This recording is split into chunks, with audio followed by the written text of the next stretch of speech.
अस्सलाम वालेकुम। दुरूद शरीफ पढ़ने।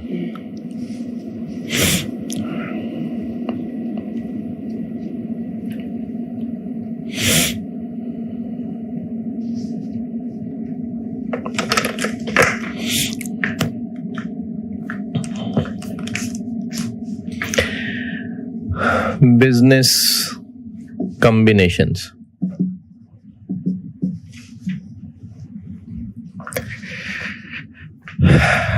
पच्चीस नंबर का सवाल आता ही आता है और कभी कभार इसके स्टाइल में मल्टीपल आईएएस भी टेस्ट हो जाता है, तो उसको मैं भी अगर कंसोलिडेशन का सवाल कहूं तो 50 नंबर भी आ सकते हैं। 25 आता ही आता है, 50 भी हो सकते हैं।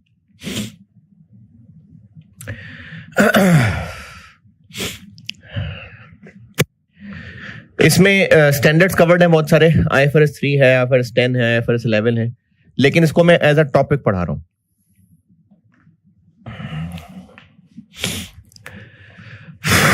IAS 28 भी है, लेकिन इसको मैं एज अ टॉपिक बता रहा हूं। अच्छा, ये सामने बैठे हुए में से कोई है जिसने कंसोलिडेशन पहली दफा पढ़ा? पहली दफा नहीं, मतलब कैफ में भी नहीं पढ़ी हुई? कैफ में पढ़ी हुई है ना, और कैफ में पढ़ी हुई है टी अकाउंट से या प्लस माइनस ही पढ़ा हुआ है ना? अच्छा, रिकॉर्डिंग वालों में पहली दफा पढ़ने वाले लोग भी हो सकते हैं, और अगर कैफ में पढ़ा भी है तो हो सकता है बहुत पहले पढ़ा हो, भूल भाल गए हो, तो मैं ये 0 से ही करा रहा हूं। और जिन्होंने पहले पढ़ी हुई है, हो सकता है एडजस्टमेंट्स, वर्किंग्स थोड़े से डिफरेंट फॉर्मेट से पढ़ी हूं। मैं इसलिए 0 से करा रहा हूं ताकि आप मेरे साथ अलाइन हो सके। शुरू के 3-4 लेक्चर 6 भी हो सकते हैं आपकी जरूरत के हिसाब से, जिसमें मैं ना मेनली, बल्कि 6 से ज्यादा भी हो सकते हैं, सामने बैठे हुए लोगों की शक्लों से बेहतर अंदाजा होगा, तो मैं इसमें मेनली कैफ रिवाइज कर रहा हूं ताकि बेस बन जाए। जब जमीन स्ट्रांग हो जाएगी ना, तो फिर कॉम्प्लिकेटेड सवाल भी हैंडल हो जाते हैं। जमीन स्ट्रांग होनी जरूरी है, तो इसलिए मैं शुरू के लेक्चर्स के अंदर मेनली कैफ ही रिवाइज कर रहा हूं।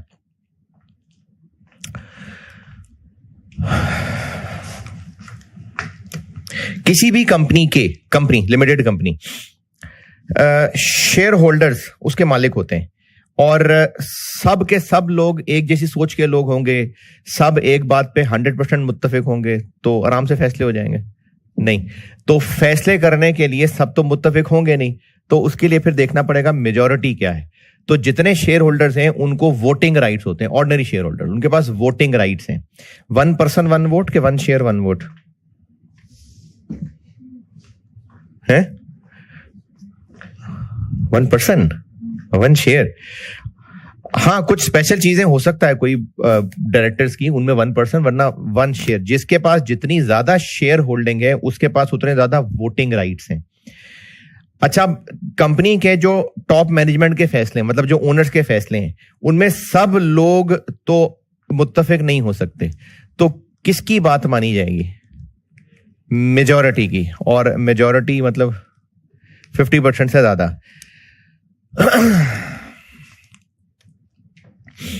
3-4 टर्म्स बता रहा हूं, और उन टर्म्स की न्यूमेरिकल इंडिकेशन बता रहा हूं। न्यूमेरिकल सिर्फ इंडिकेशन है, रूल नहीं है। एक कंपनी है पी, वालेकुम अस्सलाम। एक कंपनी है एस।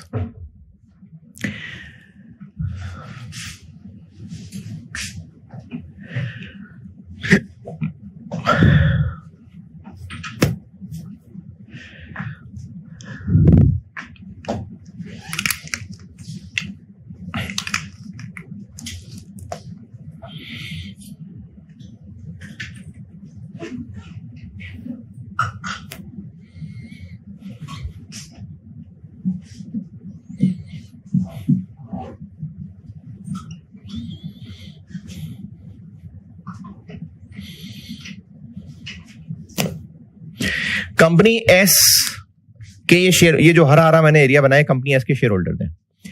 और कंपनी एस का सारा शेयर कैपिटल इन सब लोगों के पास है। इन सब लोगों में से एक कंपनी पी है और कंपनी पी के पास कंपनी एस के 60% शेयर्स हैं। ये मिसाल है, 60 रूल नहीं है, 60 मैंने एक मिसाल लिखी है।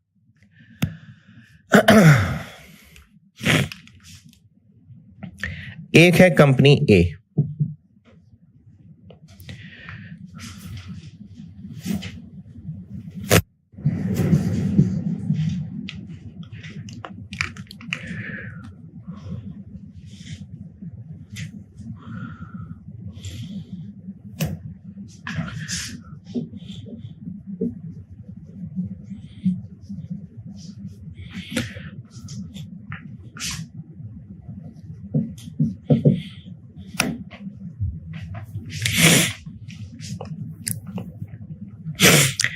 एक है कंपनी ए, इसके भी बहुत सारे शेयर होल्डर्स हैं जिनमें से 25% शेयर्स कंपनी पी के पास है। ये कि नहीं, कंपनी एस के शेयर होल्डर्स ये लोग हैं। ये कोई मिस्टर ए होगा, मिस्टर बी होगा, मिस्टर सी होगा। इसके शेयर होल्डर्स में से एक कंपनी पी भी है, यानी कंपनी पी ने कंपनी एस के शेयर्स खरीदे हुए कितने? इसके टोटल में से 60% कंपनी पी ने खरीदे हुए। ये सब कंपनी एस के शेयर होल्डर्स हैं।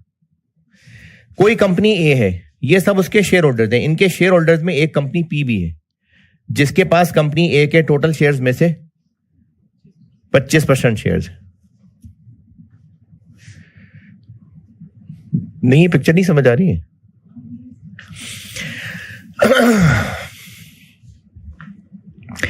कंपनी पी के पास कंपनी एस के 60% शेयर्स हैं। जब भी कंपनी एस की डिसीजन मेकिंग होती होगी, अच्छा कंपनी पी तो एक कंपनी है ना, खुद थोड़ी कुर्सियों पे बैठेगी जाके बोर्ड मीटिंग में, इसके कोई अपॉइंटेड लोग होंगे। तो कंपनी एस के जब भी डिसीजन होते होंगे, अल्टीमेटली मर्जी किसकी चलती होगी? कंपनी पी की। तो इसका मतलब है कंपनी पी एस को कंट्रोल कर रही है। कंपनी पी एस को कंट्रोल कर रही है। कंपनी पी का एस पे कंट्रोल है। जब कंपनी ए के डिसीजंस होते होंगे तो कंपनी पी की मर्जी चलती होगी? मर्जी चलती होगी? नहीं, शोर डाल लेते होंगे जैसे अपोजिशन कर लेती है। तो कंपनी ए की जब भी डिसीजन मेकिंग हो रही होती होगी तो उनमें अपोजिशन का किरदार कंपनी पी कर रही होगी, शोर शोर डाल लेती होगी। इस शोर डालने को इंग्लिश में कहेंगे सिग्निफिकेंट इन्फ्लुएंस।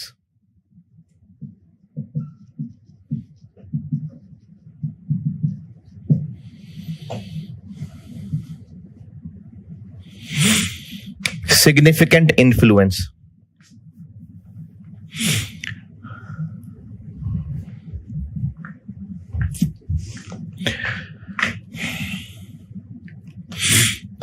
एक है कंपनी जे,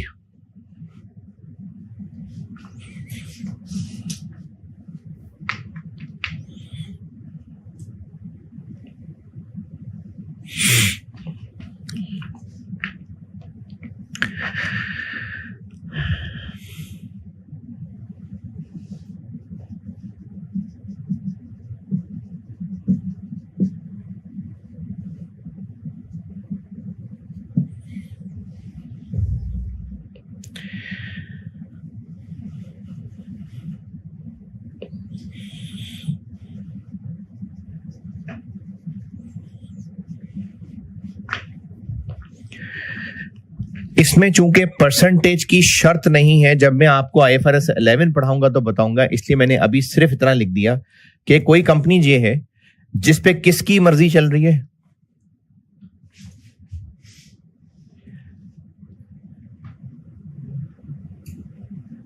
हाँ जी, पी और एम दोनों की मर्जी चल रही है। इस दोनों की मर्जी को ज्वाइंट कंट्रोल कहते हैं।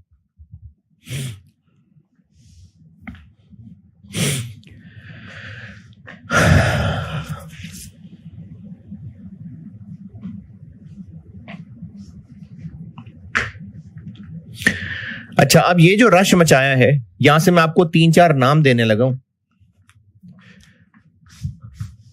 कंपनी पी पेरेंट कहलाएगी, कंपनी एस सब्सिडरी कहलाएगी, कंपनी ए एसोसिएट है, और कंपनी जे जॉइंट अरेंजमेंट है।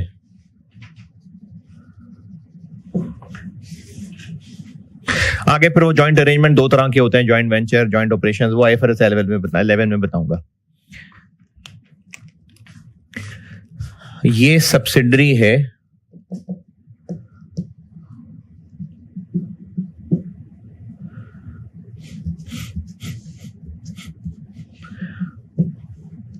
Subsidiary of company P. ये पेरेंट है,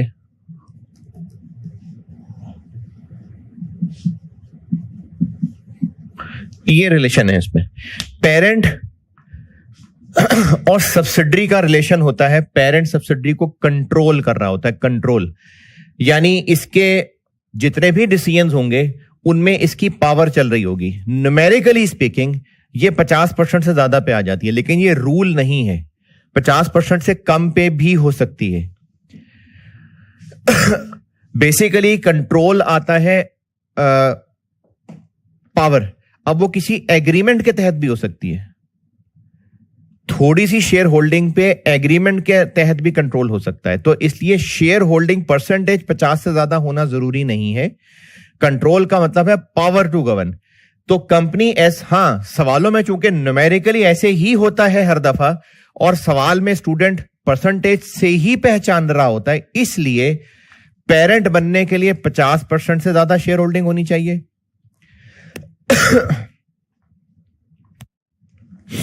तो इस मिसाल के अंदर कंपनी एस का पेरेंट है, क्योंकि कंपनी पी का इस पे कंट्रोल है। कंपनी ए इसकी एसोसिएट है, क्योंकि इस पे इसका सिग्निफिकेंट इन्फ्लुएंस है। ये इसके जॉइंट ऑपरेशंस हैं, जॉइंट अरेंजमेंट है, क्योंकि इस पे इसका जॉइंट कंट्रोल है। तो जिस पर कंट्रोल है वो सब्सिडरी है, जिस पर सिग्निफिकेंट इन्फ्लुएंस है वो एसोसिएट है, जिस पर जॉइंट कंट्रोल है वो जॉइंट अरेंजमेंट है। ये 3 नाम बताए मैंने आपको। जिस पे कंट्रोल है वो सब्सिडरी है, जिस पे सिग्निफिकेंट इन्फ्लुएंस है वो एसोसिएट है, जिस पे जॉइंट कंट्रोल है वो जॉइंट अरेंजमेंट।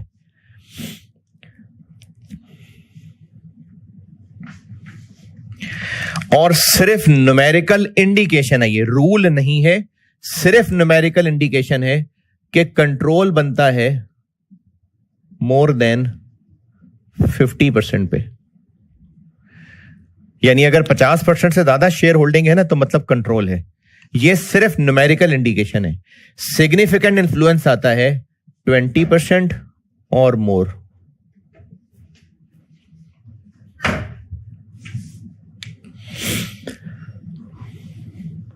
बीस 20% से ज्यादा पे सिग्निफिकेंट इन्फ्लुएंस आ जाता है। अच्छा, यहां पर एक अंडरस्टूड चीज है जो मैं समझ रहा हूं कि अंडरस्टूड है, नहीं लिखी मैंने। 50 से ऊपर जाएगा तो वो कंट्रोल में ट्रांसफर हो जाएगा। मैंने कहा ना 20 या 20 से ज्यादा, तो अगर 55 हो गया तो वो तो फिर कंट्रोल में चला जाएगा, सिग्निफिकेंट इन्फ्लुएंस से निकल जाएगा। तो इसलिए मैं ये नहीं लिख रहा कि 20% या ज्यादा लेकिन 50 से कम, वो लेकिन 50 से कम अंडरस्टूड। और जॉइंट कंट्रोल के ऊपर मैं परसेंटेज नहीं लिख रहा, क्योंकि मैं ये कह सकता हूं कि 50%, लेकिन 50% रूल नहीं है। तो इसलिए जॉइंट कंट्रोल, जब मैं आपको जॉइंट अरेंजमेंट पढ़ाऊंगा तब डिफाइन कर लेंगे कि जॉइंट कंट्रोल होता क्या है। अभी सिर्फ अंग्रेजी का नाम काफी है। तो पेरेंट की सब्सिडरी वो कंपनी होगी जिसपे पेरेंट का कंट्रोल है, जिसकी न्यूमेरिकल इंडिकेशन 50% से ज्यादा शेयर होल्डिंग है, वरना ये रूल नहीं है 50% से ज्यादा शेयर होल्डिंग। एसोसिएट जिस पे सिग्निफिकेंट इन्फ्लुएंस है, जिसकी न्यूमेरिकल इंडिकेशन है 20% या उससे ज्यादा। और जॉइंट अरेंजमेंट जिस पर जॉइंट कंट्रोल है।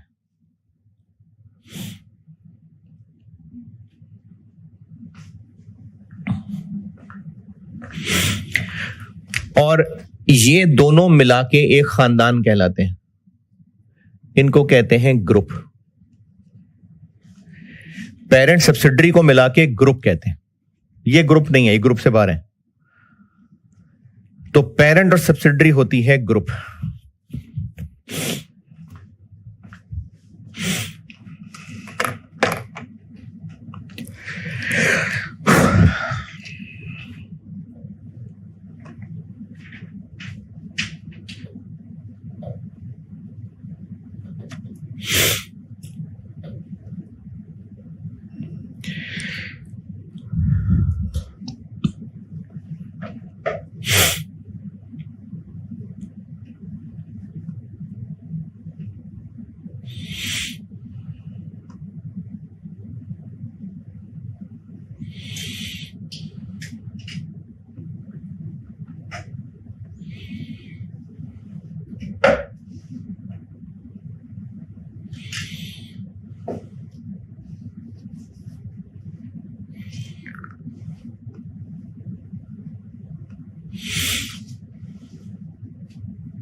ठीक है, मिटा दूं सारा।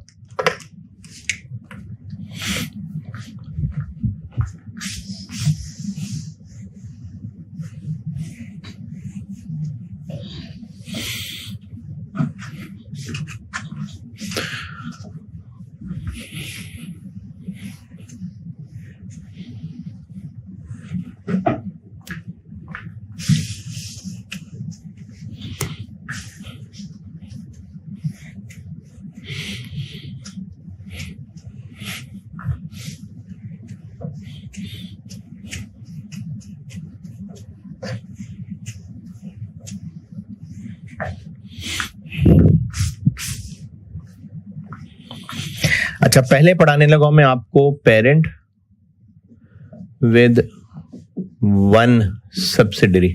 पहले ये पढ़ाने लगा हूं।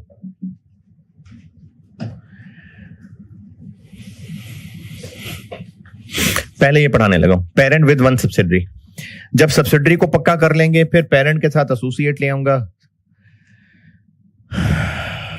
फिर जॉइंट अरेंजमेंट ले आऊंगा, फिर और मुश्किलों की तरफ चलेंगे, यानी मल्टीपल सब्सिडरीज ले आऊंगा। तो पहले पढ़ाने लगा हूं पेरेंट विद वन सब्सिडरी।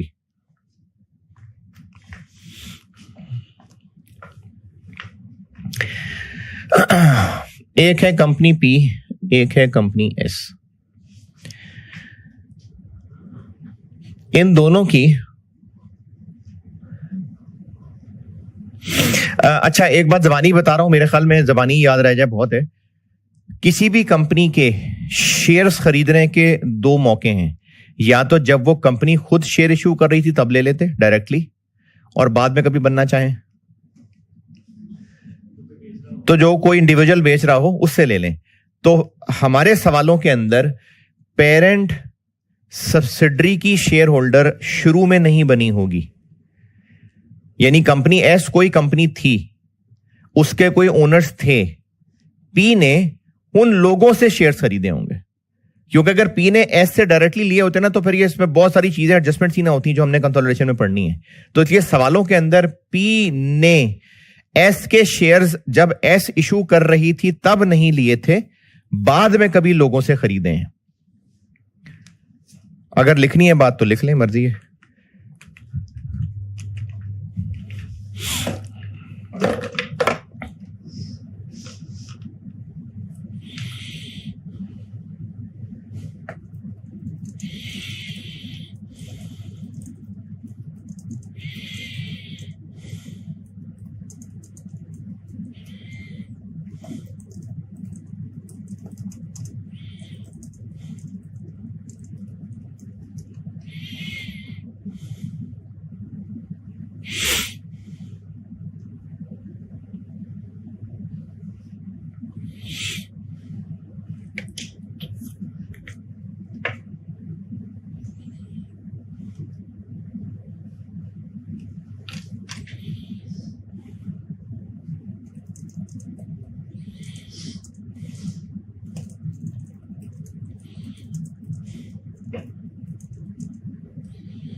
अच्छा, कंपनी पी ने कंपनी एस के शेयर्स खरीदे तो कंपनी एस का बिजनेस बंद कर दिया, उनका सारा बिजनेस खुद चला रहे हैं? नहीं, लीगली कंपनी एस अपना नाम कैरी कर रही है, बस इस कंपनी के जो ओनर्स होते थे वो बशीर अमजद कामरान की जगह वो कंपनी पी हो गई है। तो कंपनी पी कंपनी एस की जब पेरेंट बन गई है तो कंपनी एस का बिजनेस नहीं खत्म हो गया, वो अपनी जगह चल रहा है। अच्छा, अब ये दो अलग अलग बिजनेस हैं, इनकी अपनी अपनी बुक्स हैं।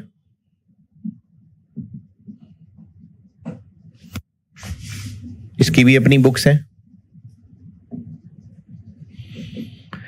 इन बुक्स से इनके अपने अपने ट्रायल बनते हैं।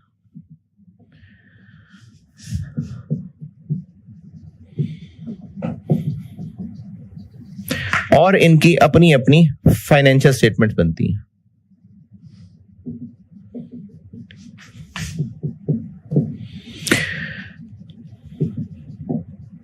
दो अलग अलग कंपनीज हैं, इनकी अपनी अपनी बुक्स हैं, अपना ट्रायल है, अपनी फाइनेंशियल स्टेटमेंट्स हैं।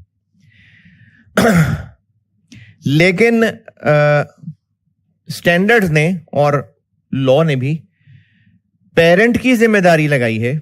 लॉ का मुझे कंफर्म नहीं, अलग से कुछ सेक्शन है कि नहीं पता नहीं, लॉ मुझे मैंने बोल दिया, मुझे याद नहीं है।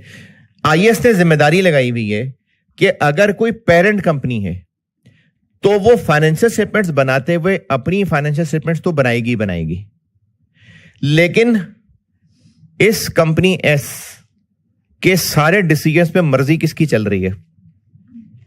कंपनी पी की। तो कंपनी पी को इंसान थोड़ी है, कंपनी पी का दिमाग तो नहीं है, तो फिर किसकी मर्जी चल रही है?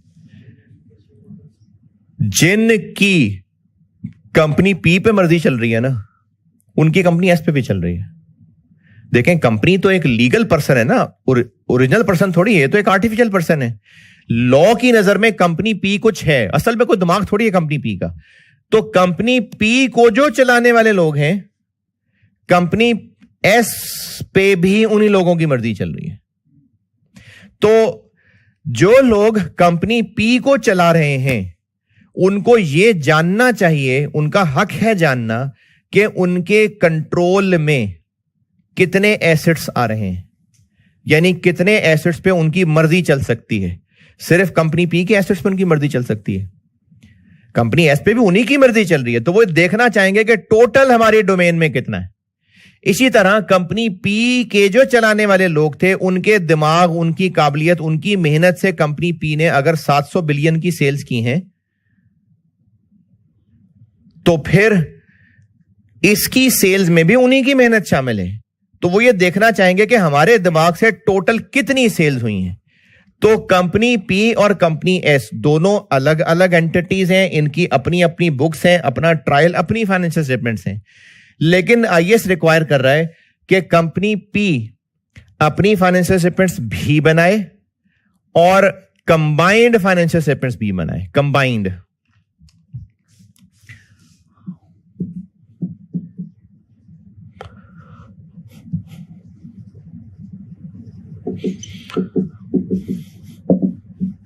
कंपनी पी की रिस्पॉन्सिबिलिटी है to prepare separate financial statements और ग्रुप फाइनेंशियल स्टेटमेंट्स। ये कंपनी पी की जिम्मेदारी है। कंपनी पी ने जो फाइनेंशियल स्टेटमेंट्स बनानी है, वो अपनी भी बनानी है और ग्रुप की भी बनानी है। ग्रुप का मतलब है कंबाइंड। तो वो जो ग्रुप फाइनेंशियल स्टेटमेंट्स बनाने का तरीका है, एक्विजिशन मेथड भी कहते हैं उसको। तो जो ग्रुप फाइनेंशियल स्टेटमेंट्स बनाने का तरीका है, वो है कंसोलिडेशन। कंसोलिडेशन है ग्रुप फाइनेंशियल स्टेटमेंट्स बनाने का तरीका। एक्विजिशन मेथड कहते हैं उसको, लेकिन कंसोलिडेशन कहते हैं जब हम ग्रुप फाइनेंशियल स्टेटमेंट्स बना रहे हैं। तो ये कंसोलिडेशन है, कंसोलिडेट करना। तो ग्रुप फाइनेंशियल स्टेटमेंट्स हैं बेसिकली कंबाइंड फाइनेंशियल स्टेटमेंट्स।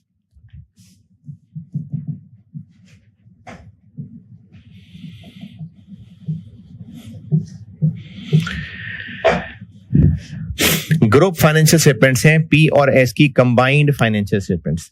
तो पेरेंट की जिम्मेदारी है कि उसने अपनी फाइनेंशियल स्टेटमेंट्स भी बनानी है और ग्रुप यानी कंसोलिडेटेड फाइनेंशियल स्टेटमेंट्स भी बनानी है।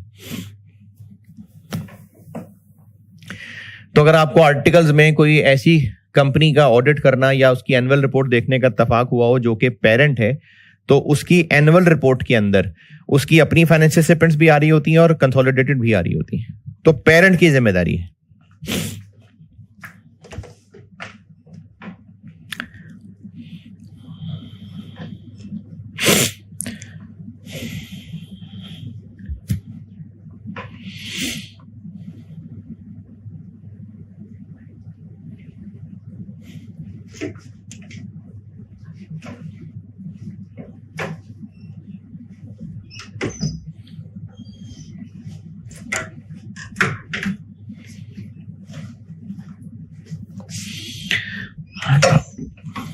पानी और देते ना यार, ये दूसरा भी खाली कर लो।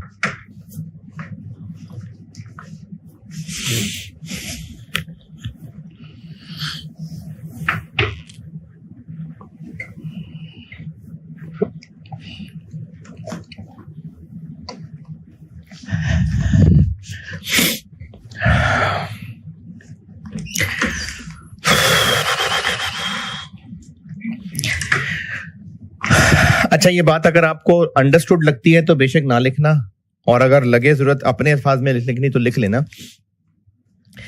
ये जो सेपरेट फाइनेंशियल स्टेटमेंट्स हैं, अच्छा ये मैंने ना सिर्फ खुद से वर्ड सेपरेट लिखा, वरना सेपरेट फाइनेंशियल स्टेटमेंट्स का वर्ड इसके लिए यूज हो रहा होता है। यानी पी की फाइनेंशियल स्टेटमेंट्स कौन सी, वो उसकी अपनी वाली, इसलिए सेपरेट सेपरेट का वर्ड लिखा गया इससे डिफरेंशिएट करने के लिए। एस की फाइनेंशियल स्टेटमेंट्स को ऐसा सेपरेट फाइनेंशियल स्टेटमेंट नहीं कह रहे होते, वो तो मैंने जस्ट ये कहने की कोशिश की है कि इसकी अपनी है, इसकी अपनी है, मैं बस इसलिए सेपरेट कह रहा हूं। किसके लिए?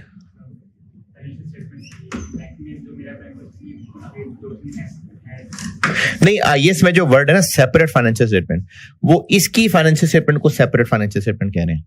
इसके लिए सेपरेट का वर्ड यूज नहीं हो रहा, बस ये एस की फाइनेंशियल स्टेटमेंट है। मैं सिर्फ सेपरेट इसलिए लिख रहा हूं कि ये अपनी है, अलग वो अलग है, मैं इसलिए सेपरेट लिख रहा हूं।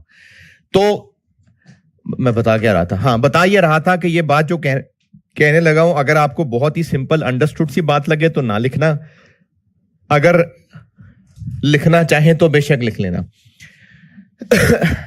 इसकी अपनी बुक्स हैं, इसकी अपनी बुक्स हैं, यानी पूरा अकाउंटिंग सिस्टम है, वाउचर्स हैं, सपोर्टिंग डॉक्यूमेंट्स हैं, डेबिट क्रेडिट हो रहा है, लेजर्स बने हुए हैं, उन लेजर से बैलेंसेस ट्रायल में जाते हैं, ट्रायल से फिर फाइनेंशियल स्टेटमेंट्स बनती है। मतलब इन फाइनेंशियल स्टेटमेंट्स की बैक पे पूरा अकाउंटिंग सिस्टम मौजूद है, डेबिट क्रेडिट मौजूद है।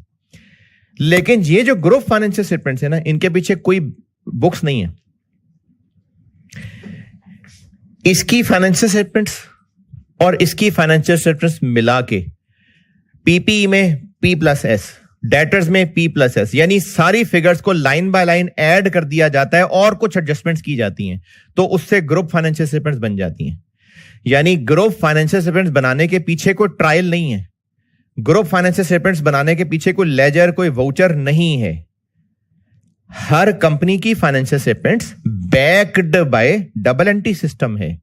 ग्रुप फाइनेंशियल स्टेटमेंट्स के पीछे कोई अकाउंटिंग सिस्टम नहीं है। ग्रुप फाइनेंशियल स्टेटमेंट्स कैसे बन रही हैं? दोनों की फाइनेंशियल स्टेटमेंट्स को कंबाइन करके।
हाँ जी, ये बात अगर लिख रहे थे तो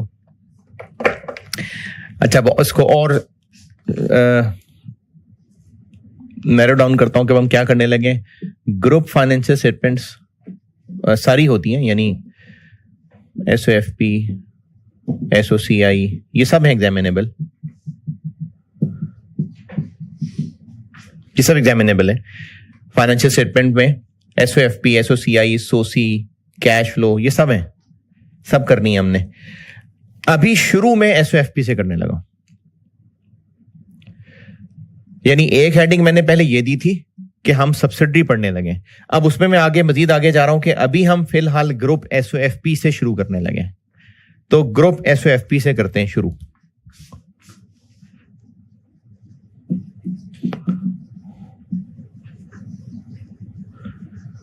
ग्रुप SOFP।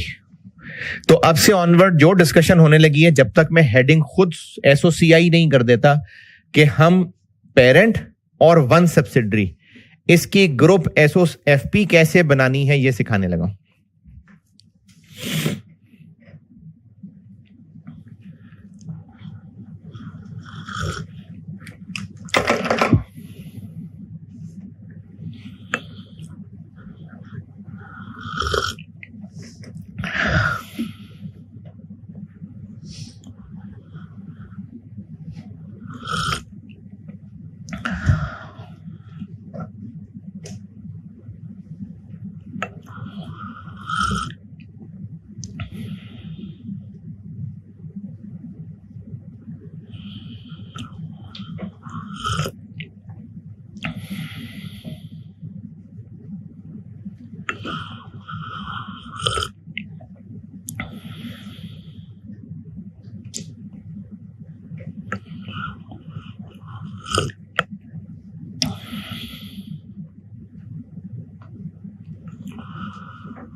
अच्छा, मैंने भी कुछ देर पहले कहा था कि मैं बिल्कुल जीरो से करा रहा हूं, अज्यूमिंग के जो रिकॉर्डिंग्स वाले बैठे हुए उन्होंने या तो कंसोलिडेशन कैफ में पढ़ी नहीं, बहुत पुराने हैं, या फिर पढ़ी भी है तो बहुत पहले पढ़ी थी और वो भूल भाल गए हैं, तो इसलिए मैं जीरो से बता रहा हूं। तो जिनको आती है उनको हो सकता है शुरू में थोड़ी कोफ्त हो गई, क्या है यार, तो बता रहा हूं, जीरो से बता रहा हूं। हाँ, बताऊंगा क्विकली, लेकिन यह कि जीरो से कवर करता हूं।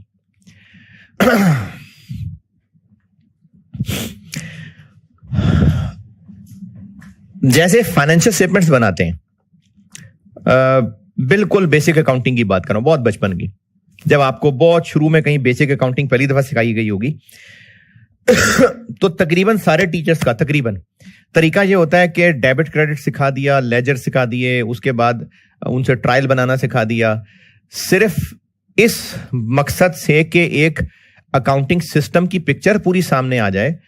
उसके बाद फाइनेंशियल स्टेटमेंट्स का फॉर्मेट सिखाया होगा, बचपन की बात कर रहा हूं, और उसके लिए एक दो सवाल बनाने के लिए ट्रायल बैलेंस दिया होगा, और ट्रायल बैलेंस से इनकम स्टेटमेंट और बैलेंस शीट बना के दिखाई होगी। और उसके लिए क्या किया होगा, आपको ये सिखाया गया होगा कि ट्रायल बैलेंस में ये चीजें इनकम स्टेटमेंट में जाएंगी, इनकम एक्सपेंसेस, फिर फलाने में से फलाना माइनस होगा, फिर एंड पे नेट प्रॉफिट निकलेगा, फिर हम बैलेंस शीट बनाएंगे। ट्रायल में एसेट्स, लायबिलिटीज और इक्विटी की जो चीजें रह गई थी वो बैलेंस शीट में यहां लिखेंगे, और जो इनकम स्टेटमेंट का नेट प्रॉफिट आया था है वो इक्विटी में, कैपिटल में ऐड हो जाएगा। बचपन में बताया था कि ट्रायल दिया होगा, ट्रायल में से इन फिगर्स को इधर लिख दें, इनको इधर लिख दें, उसमें से ये माइनस करें, फलाने में प्लस करें, फिर प्रॉफिट निकलेगा, वो इक्विटी में ऐड हो जाएगा। उसके बाद फिर आपको एक एक करके डिटेल्ड चैप्टर पे ले जाया गया, इन्वेंट्री पढ़ाई गई होगी और डेप्रिसिएशन पढ़ाई गई होगी और बैड डेट पढ़ाया गया होगा। ये तरीका होगा तकरीबन हर टीचर का। तो इन सारे चैप्टर्स की डिटेल में उतरने से पहले एक ओवरऑल पिक्चर दिखाने के लिए ट्रायल से फाइनेंशियल स्टेटमेंट्स बना के दिखाई गई होंगी, एक बेसिक सा प्रोसीजर कि ट्रायल में ये चीजें आ रही होती हैं, इनमें से इन चीजों को इनकम स्टेटमेंट में लिखते हैं, माइनस करते हैं, नेट प्रॉफिट निकलता है, ट्रायल की इन चीजों को एसओएफपी में लिखते हैं, और वो जो इनकम स्टेटमेंट में नेट प्रॉफिट निकला था वो यहां आके ऐड हो जाता है और एसओएफपी टोटल टैली हो जाता है। ये आपको सिर्फ एक बेसिक प्रोसीजर सिखाया था, उसके बाद फिर डिटेल में गए थे। इसी तरह मैं आपको ना अभी सिर्फ एक बेसिक प्रोसीजर सिखा रहा हूं,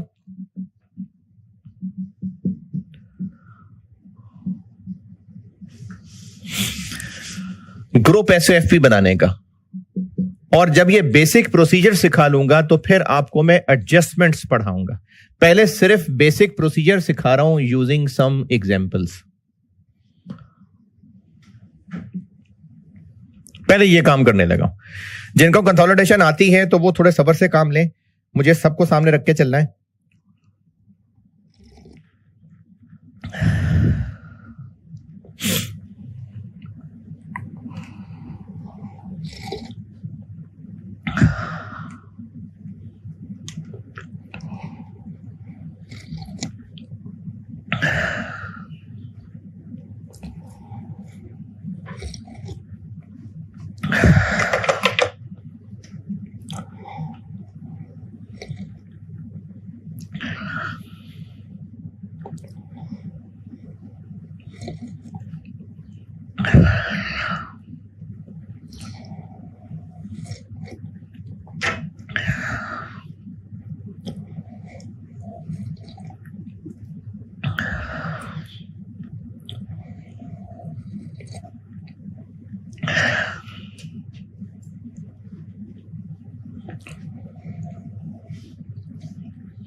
ये लाइन लिख दी।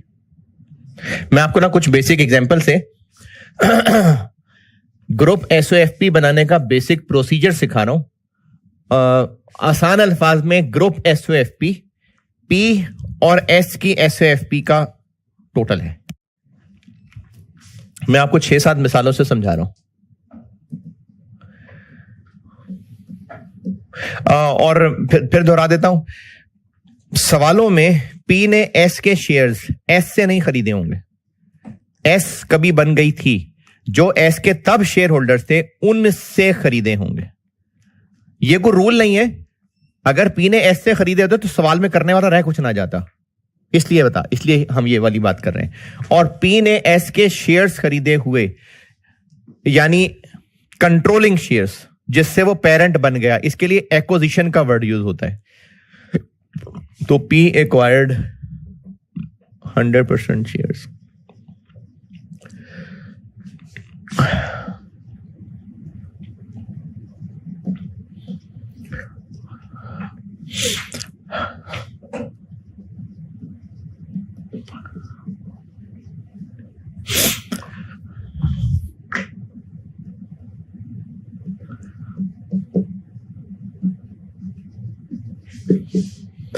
पी ने एस के 100% शेयर्स खरीदे, अभी खरीदे, यानी साल के आखिरी दिन ही खरीदे हैं, और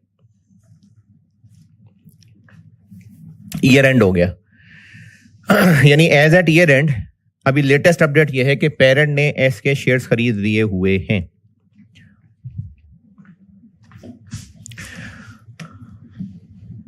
तो एस कंपनी खत्म हो गई बस। नहीं, कंपनी का नाम, कंपनी का बिजनेस सब वैसे ही रहेगा। एम्प्लॉइज को तो शायद पता भी नहीं होगा कि शेयर्स किसके पास हैं। तो एस के बिजनेस वैसे ही चलता रहेगा।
ये सवाल है, सॉल्यूशन करता हूं मैं।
जी, सवाल नोटेड। अच्छा, अब मैंने कहा कि ग्रुप एसयूएफपी पी और एस का सिंपली एडिशन है।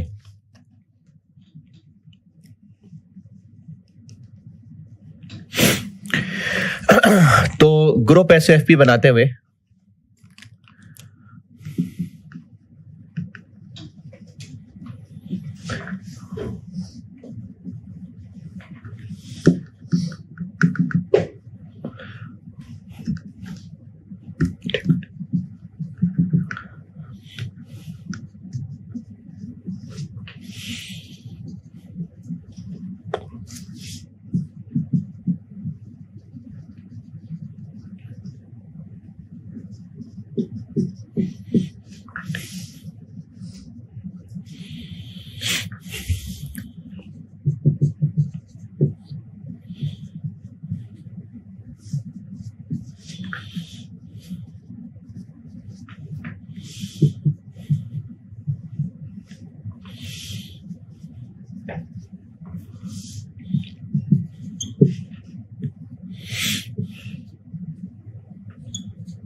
ग्रुप एसओएफपी, अच्छा जो लोग बिल्कुल भूल भाल गए हैं या पहली दफा पढ़ रहे हैं वो जरूर ये यहां तक नोट करें।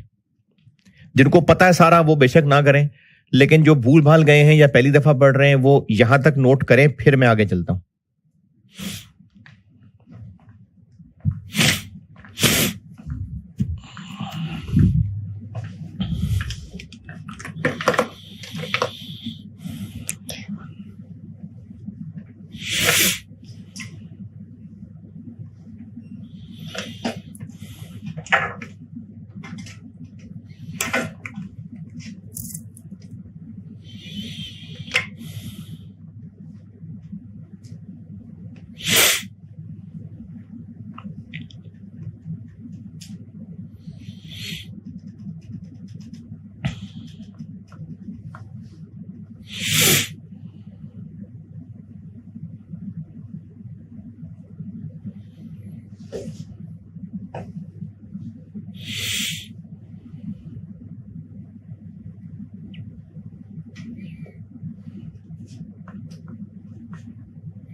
ठीक है, नोटेड। अच्छा, ग्रुप एसओएफपी बनाने का तरीका, पी और एस बैलेंस शीट कंबाइंड, तो हर फिगर को मैंने प्लस करके कंबाइंड टोटल बैलेंस शीट बना। लेकिन ऐसे ही नहीं, पी प्लस एस, कुछ बहुत ही बेसिक सी कॉन्सेप्चुअल चीजें हमें ठीक करनी पड़ेंगी। जैसे जब हम मिसाल है, मतलब कोई कंसोलिडेशन नहीं हो रही, वैसी एक मिसाल ले रहा हूं कि जब हम बात कर रहे हैं मुल्क के अंदर प्रोविंसेस की, तो एक प्रोविंस की गवर्नमेंट ये क्लेम कर सकती है कि हमने बलूचिस्तान में इन्वेस्टमेंट की हुई है, हमारी बलूचिस्तान में इन्वेस्टमेंट है, पूरी पाइपलाइन हमने बिछा के दी हुई है, वहां हमने इंफ्रास्ट्रक्चर में इन्वेस्टमेंट की हुई है। वो ये क्यों कह रहे हैं? क्योंकि वो प्रोविंस अपनी परफॉर्मेंस बताना चाह रहा है। मतलब हो सकता है पंजाब की असेंबली के अंदर बात हो रही हो कि हमने बलूचिस्तान में इन्वेस्टमेंट की हुई है, बलूचिस्तान की असेंबली में बात कर रही होगी तो होंगे कि हमने सिंध में इन्वेस्टमेंट की हुई है। ये अपनी परफॉर्मेंस की हद तक तो वो कह सकते हैं, लेकिन कौमी असेंबली के अंदर कि हमने इन्वेस्टमेंट की हुई है कहीं नहीं, from Pakistan point of view वो कोई इन्वेस्टमेंट थोड़ी है। वो तो पाकिस्तान के अंदर रहते हुए एक प्रोविंस दूसरे प्रोविंस से चूंकि अलग अपनी शनाख्त रखता था, तो वो ये कह सकता था कि मैंने फलानी जगह इन्वेस्टमेंट की हुई है। जब हम पूरे मुल्क की बात कर रहे होंगे तो पाकिस्तान ने कहीं इन्वेस्टमेंट की हुई है नहीं। पता नहीं मिसाल समझ आई कि नहीं। ग्रुप बैलेंस शीट पी और एस को कंबाइन करके है। पी की शीट में पी ये एसेट क्यों आ रहा है? क्योंकि पी ने कहीं इन्वेस्टमेंट की हुई है, कहीं किसी कंपनी के शेयर्स में। जब हम पी और एस को कंबाइन कर देते हैं, अब ये एक ग्रुप है, ये पी और एस कंबाइंड को हम ग्रुप कह रहे हैं। अब ये ग्रुप की बैलेंस शीट, ग्रुप की बैलेंस शीट में ये इन्वेस्टमेंट एसेट आना कि ग्रुप ने कहीं इन्वेस्टमेंट की हुई है, ये सेंस बनती है? तो ग्रुप पॉइंट ऑफ व्यू से कोई सेंस बनती नहीं है, तो ग्रुप बैलेंस शीट में ये कोई एसेट नहीं आना चाहिए। ग्रुप की नजर में ये कोई एसेट नहीं है। यानी ग्रुप की बात कर रहे होंगे तो ये नहीं कह सकते ग्रुप ने किसी के शेयर्स में इन्वेस्ट, ग्रुप ने कौन से किसके शेयर्स में इन्वेस्ट किया हुआ? पी और एस मिला के ग्रुप कह दिया, तो ये लाइन नहीं आनी बनती। इसी तरह किसी भी कंपनी के बैलेंस शीट को पढ़ें तो उसका मतलब होता है इस कंपनी के ये एसेट्स हैं, इन पे कंट्रोल है, बिजनेस के एसेट्स हैं। एसेट्स बिजनेस के होते हैं, ओनर्स के नहीं होते।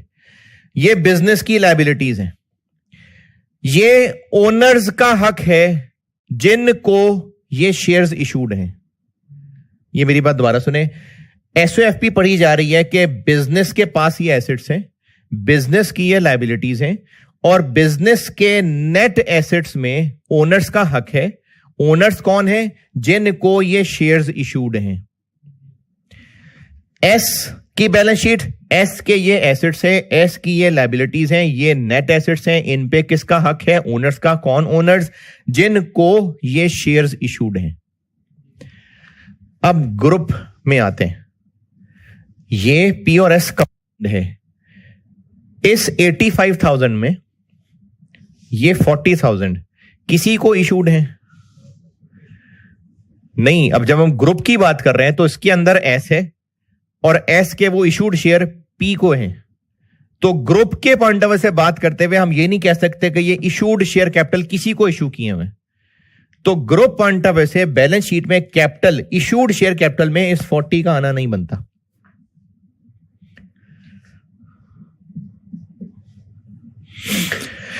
तो सादा तरीन सवाल, पी और एस की एसओएफपी कंबाइंड कर देंगे लाइन बाय लाइन। दो बातें, पी की जो एस में इन्वेस्टमेंट है वो उड़ा देंगे और जो एस का इशूड शेयर कैपिटल है वो उड़ा देंगे, क्योंकि ये इस बैलेंस शीट में इनकी जगह बन नहीं रही है। तो ग्रुप बैलेंस शीट बनाने का सादा तरीन तरीका पी और S line by line addition, लेकिन दो चीजें उड़ा देंगे, पी की जो एस में इन्वेस्टमेंट है और जो एस का इशूड शेयर कैपिटल है। और अब जो बाकी शक्ल बची, हां ये ग्रुप बैलेंस शीट है। अच्छा, न्यूमेरिकली स्पीकिंग ये दोनों का टोटल बराबर क्यों आ गया?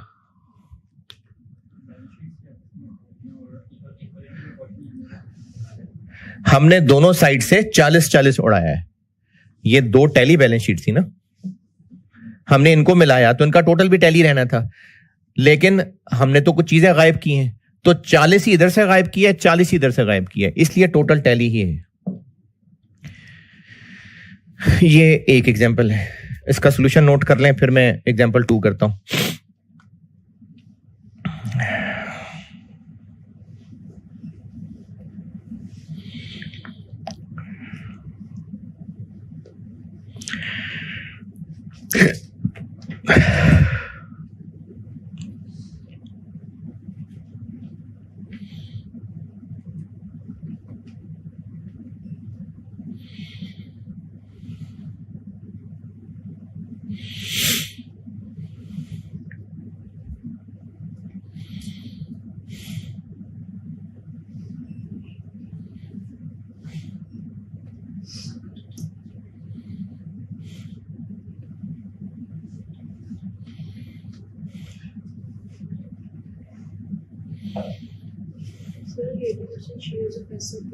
जी,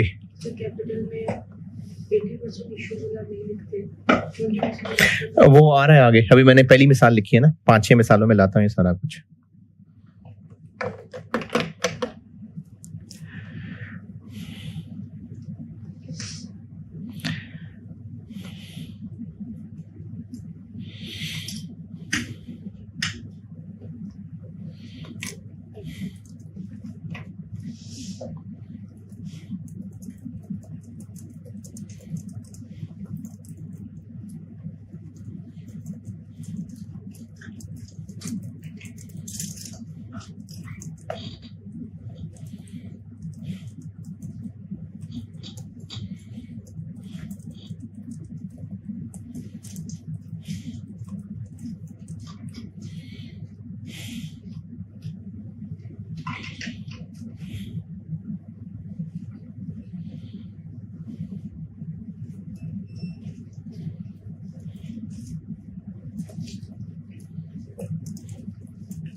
हाँ जी, ये नोटेड।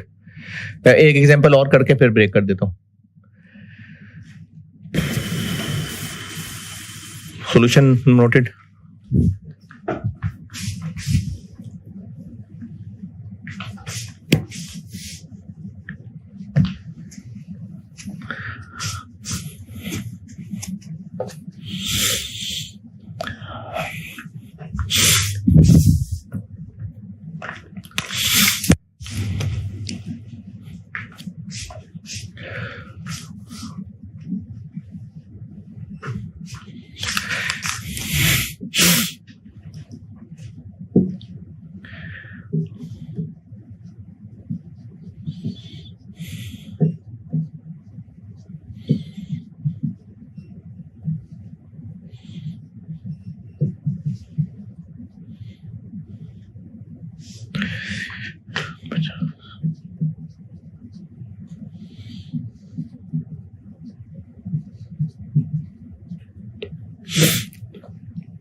लाइबिलिटीज देखें क्या बनी। एक 12, 38 और यहाँ एक 52 और 62।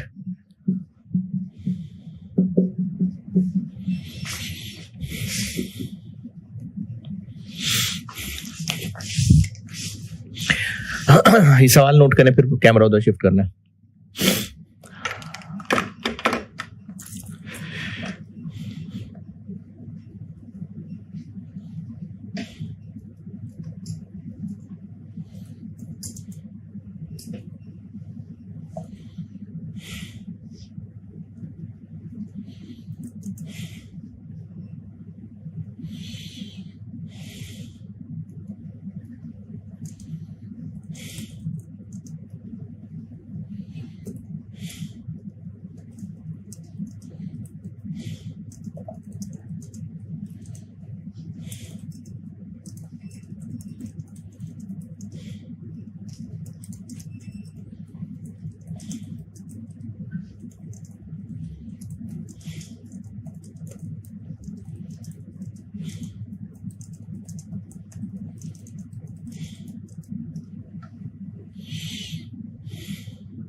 सवाल नोटेड। अच्छा, अब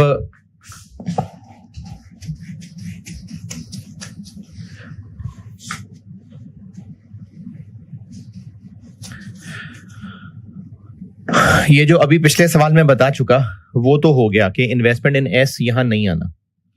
बाकी पीपीई 70 + 80 150, बाकी एसेट्स 32 + 30 62। कैपिटल वाली बात बता चुका कि 40 नहीं आना। ये जो भी पिछले सवाल में बता दिया वो तो बता दिया कि पेरेंट की एस में इन्वेस्टमेंट वो यहां इसलिए नहीं लिखनी क्योंकि ग्रुप पॉइंट ऑफ व्यू से वो कोई इन्वेस्टमेंट नहीं है। एस का कैपिटल क्योंकि वो ग्रुप के पॉइंट ऑफ व्यू से किसी को इशूड नहीं है, वो तो ग्रुप के पास ही है, तो ये दो चीजें यहां भी नहीं आनी।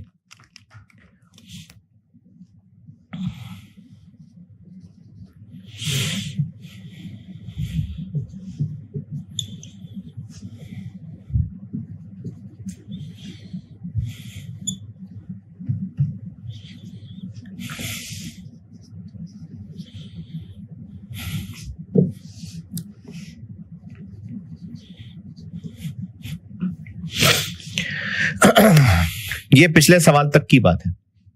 अब इस सवाल की नई बात, रिटेन्ड अर्निंग्स क्या होते हैं? रिटेन्ड अर्निंग्स एक्यूमुलेटेड प्रॉफिट्स होते हैं।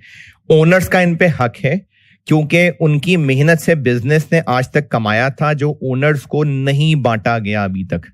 डिविडेंड बांट देते तो ये बट जाता। ओनर्स का हक है लेकिन ओनर्स को अभी तक नहीं दिया गया।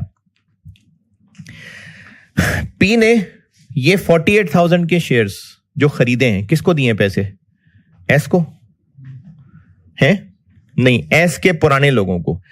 ऐसा हो सकता था कि एस नई बनी होती तभी पेरेंट उसका पेरेंट बन गया होता, लेकिन फिर सवाल में करने को कुछ होता नहीं, तो इसलिए सवालों की वजह से आपके लेवल पे सवालों में एस पुरानी कोई बनी हुआ करेगी, उसको बाद में पी ने खरीदा होगा और पी ने पैसे किसको दिए होंगे?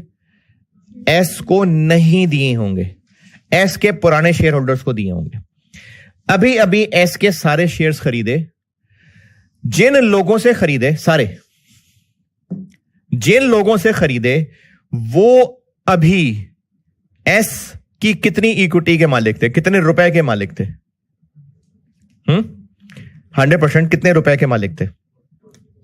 48। वो इक्विटी के मालिक थे ना। क्यों? क्योंकि उन्होंने इतना पैसा लगाया हुआ था और इतना अभी तक कमाया हुआ था जो उनको मिला नहीं था, तभी रिटेन्ड थी। पी ने उनसे ये शेयर्स खरीद लिए और उनको पैसे दे दिए, जो उनका जितना हक था उनको देके फारिग कर दिया। उन ओनर्स को 48 दे दिया,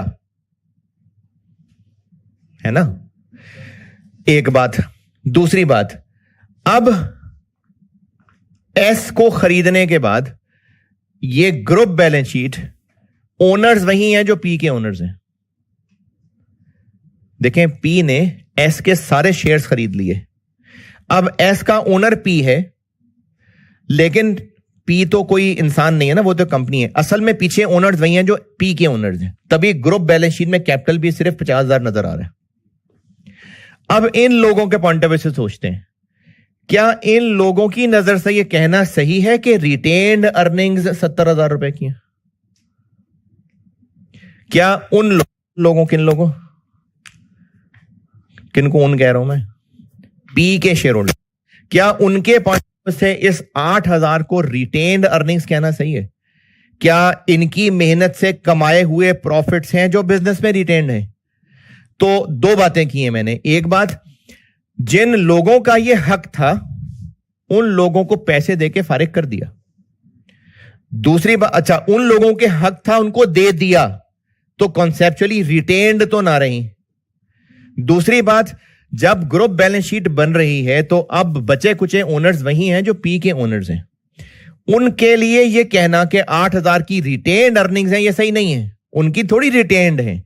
तो ग्रुप बैलेंस शीट में यह वाला 8,000 नहीं आना चाहिए। 62,000।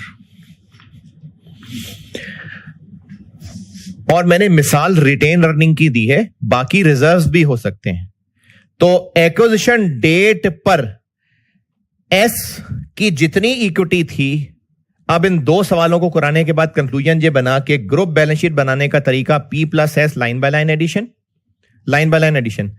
लेकिन पी की एस में इन्वेस्टमेंट वो नहीं आएगी, पी ने जो एस में इन्वेस्टमेंट की है वो नहीं आनी, एंड एस की जो इक्विटी है वो भी उड़ा देनी है, कैपिटल भी और ये 8,000 भी।